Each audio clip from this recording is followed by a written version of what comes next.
જય અર્બુદા, જય શ્રીરામ। મિત્રો, બોલવું તો નહોતું, પણ ઘણી વખત એવું થતું હોય છે કે આપણે બોલીએ નહીં તો જે જૂઠ જ છે એ જૂઠ જ સત્ય લાગવા મળતું હોય છે। એટલે આજે ઘણી બધી બાબતો છે એને સ્પષ્ટ કરવી જરૂરી છે।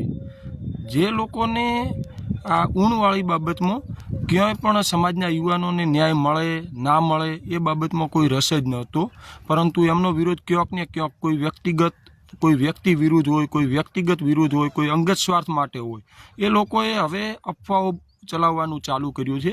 તો મારે તો માત્ર એમને એટલું જ કહેવું છે કે તમને કોઈ પણ વ્યક્તિનો વિરોધ હોય, બીજો વિરોધ હોય, તો લોકશાહી દેશ છે, તમે વિરોધ કરી શકો છો, પરંતુ સમાજના નામે કે સમાજના ખભે બંદૂક રાખીને રાજકારણ કરવાનો જે તમે માર્ગ અપનાવ્યો છે એ ખરેખર બહુ ખોટો છે અને સમાજના યુવાનોને પણ આ બાબત ધ્યાનપૂર્વક સમજવાની જરૂર છે।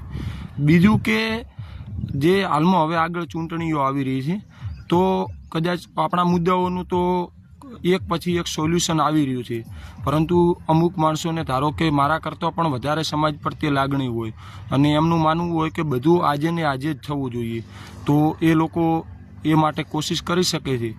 પરંતુ જો ખરેખર એમને સમાજ પ્રત્યે લાગણી હોત અને કોઈના હાથા ના બન્યા હોત કે પછી કોઈ એમનો અંગત સ્વાર્થ ના હોત આમાં, તો એ લોકો જે બી ચૂંટણી બાબતે ચર્ચાઓ ચાલી રહી છે એમાં સ્પષ્ટ રીતે એવું કહી શકતા હોત કે ભાઈ આપણે ચૂંટણીનો બહિષ્કાર કરીશું કે પછી નોટામાં દબાઈશું, બટન નોટામાં દબાઈશું।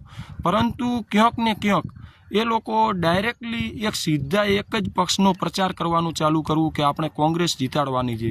હું તો કહું છું કે હજી કોંગ્રેસે આપણને આ બાબતમાં કોઈ સાથ આપ્યો હોય તો આપણે કોંગ્રેસને પણ જીતાડી શકીએ, પરંતુ સવાલ એટલો છે કે કોંગ્રેસે આ બાબતમાં આપણને સાથ શું આપ્યું? સાથ તો ચલો છોડો કે એમની સરકાર નથી એટલે નથી આપ્યું, પરંતુ ગુજરાત કક્ષાના કોઈ પણ કોંગ્રેસના નેતાએ આપણા સપોર્ટમાં ક્યાં પણ કોઈ નિવેદન આપ્યું હોય, કોઈ પણ એક વિડીયો બનાવ્યો હોય તો મને બતાવજો। ગુજરાત પ્રદેશના મોટા નેતાનું પણ છોડો, આપણે સ્થાનિક લેવલે જુઓ કે આપણું થરાદ હોય કે બનાસકાંઠા હોય, કોંગ્રેસના કોઈ પણ એક નેતાનો કે જે ચૌધરી સમાજ ઉપર અન્યાય થયો છે, સરકાર દ્વારા ખોટો થયો છે અને અમે ચૌધરી સમાજ સાથે ઊભા છીએ, એવો એક પણ વિડીયો મને બતાવો તો આપણે સમજી શકો કે બરોબર છે, કોંગ્રેસે આપણને સપોર્ટ કર્યો છે એટલે લોકો કહે છે। પરંતુ આમાં ક્યાંક ને ક્યાંક કોઈના હાથા બની અને જે રાજકારણ રમવાના પ્રયત્નો થઈ રહ્યા છે એ બાબતને આપણે બધાએ સમજવાની જરૂર છે।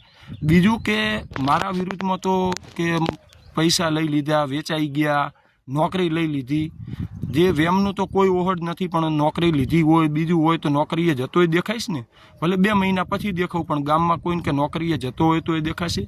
અને અમે તો વેચાઈ ગયા, ચલો હું માની લઉં કે અમે તો વેચાઈ ગયા, તો એના છતાં પણ સામેના જે હુમલાખોર લોકો હતા 3 લોકોની ધરપકડ કરાવીને જેલની પાછળ છે હાલમાં, જે બીજા છે એમને પણ બહુ જલ્દી જેલની પાછળ હશે।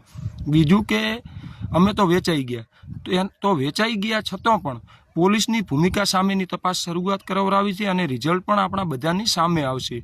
બીજું અમે તો ભલે નોકરીઓ લઈ લીધી, બીજું લઈ લીધું, જે કર્યું હોય, પરંતુ કેસો પાછા ખેંચાય એ માટેનો પ્રયત્ન કરી રહ્યા છીએ અને આગળ આપણને એ બાબતમાં બહુ જલ્દી જ સુખદ સમાધાન પણ દેખવા મળવાનું છે। પરંતુ તમે લોકો જ નથી વેચાયા, જે મારા વિરુદ્ધમાં કોમેન્ટ કર્યા, તમે તો નથી વેચાયા ને, તો તમે શું કર્યું? તમે 300 રૂપિયાનું નેટ કરાવી અને કોમેન્ટ કરવા સિવાય શું કર્યું એ જણાવો, અને કદાચ હજી સુધી ના કર્યું હોય તો હવે આગળ તો કંઈક કરો, હું તમારી સાથે ઊભો છું। તમે જો મારાથી કંઈ વિશેષ સારું કરી શકતા હો તો એ કરો, હું તમારી સાથે ઊભો છું। બાકી તમે જે તમારા અંગત સ્વાર્થ માટે કે કોઈના હાથા બની અને જે રાજકારણ કરવાનું ચાલુ કર્યું છે એને સમાજ સારી રીતે સમજે છે અને હજી આગળ પણ સમજશે। અને બીજી વાત કે જે આ ટાઈપના માણસો છે એમના કારણે કરીને જ સમાજના કોઈ પણ યુવાન હોય તો એ યુવાન અન્યાય સામે લડવા ઊભો થતો નથી કે આગળ શું થશે શું નહીં થાય। એટલે મિત્રો, આ બાબતે આપણે ઘણી બધી બાબત સમજવાની જરૂર છે। અને બીજું તો જે બી લોકો આપણો બીજી રીતે વિરોધ કરતા હોય કે એમના અંગત કામ માટે કરતા હોય તો આપણે એમને સમજી વિચારી અને ખુલ્લા પાડવાની પણ જરૂર છે। જય અર્બુદા, જય શ્રીરામ।